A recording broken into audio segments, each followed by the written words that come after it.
I told myself I was gonna record more, get back to this because I haven't done it in a while. But so I was just thinking, and we got these presidential debates going on, vice presidential debates. I just come right out and say it. Like, Trump seems like an obvious, like, authoritarian, narcissistic, just crazy person. Like, he just seems like he's just doing this because he can. He doesn't seem like he actually cares about people, the country, policies, anything, right? I think Kamala Harris is Kamala Harris. I mean, she's a politician, whatever. Like, I'm pretty apathetic. But it's been interesting watching it, though, because I've just kind of been listening to both sides and listening, why do people like Trump, why do people like Kamala Harris, and this and that. I get it from competing news sources. I go directly to people's own news sources, and it's been very interesting because what I've come to the conclusion is that everybody's living in a different reality.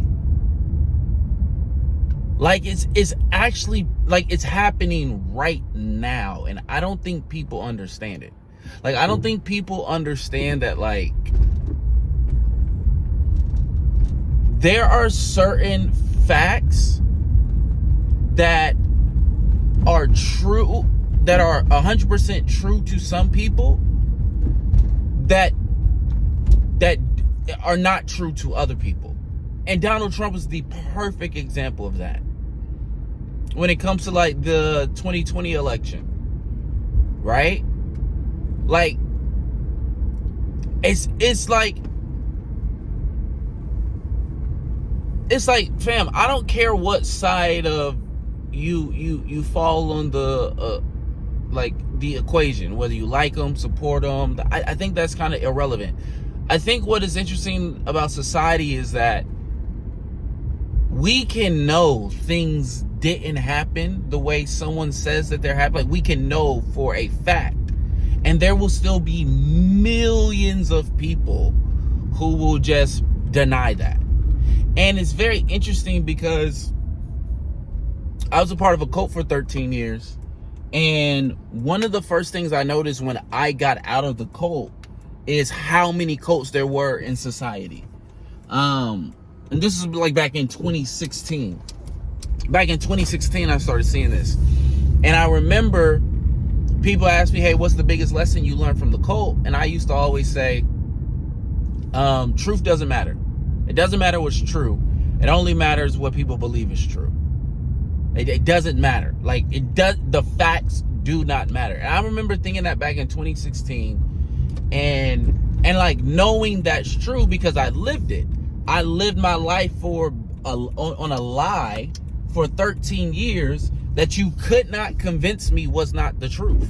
Like, like, I would be able to, and I did convince many people. That's what I'm saying. Like, I worked my way up in the organization. Like, I was good at recruiting people. So it was one of those things where it was like, when I walked away from that, I began to understand that the truth does not matter. It only matters what people believe is true. That's the only thing that matters in life.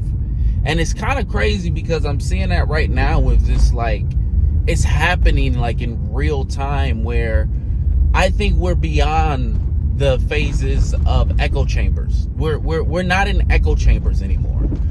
People are living in their own realities where certain facts exist with one group of people that they do not exist with other group of people. And these two people are coming together and they're trying to have a civil society, and it's just not working. And what led me onto this was because I was thinking, I'm not going to get too far deep into this thought because this is a whole topic for a whole another video.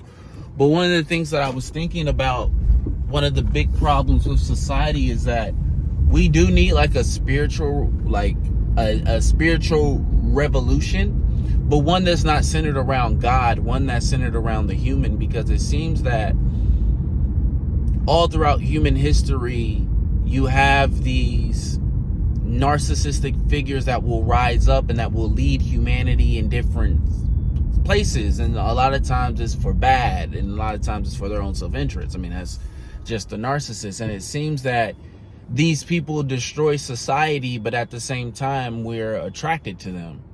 And I think a lot of people want to just always paint it like, oh, the narcissist has an ability to manipulate and take advantage and this and that. But I think it's time that we start looking at that holistically, because I think it's something that one of the issues that I think we're having in society across all sectors is self-interest. It seems that what destroys every part of society is self-interest. But it seems that at the same time, we can't help but be attracted to self-interested people. Now, education helps a lot with that, because as part of being in a cult, I know that a big part of it is you're intentionally undereducated, and what you're allowed to, content you're allowed to consume is filtered, and there's self-filtering, and so it's deep. Anyway, I'm at my location right now. Yeah, I just want to drop that. Peace.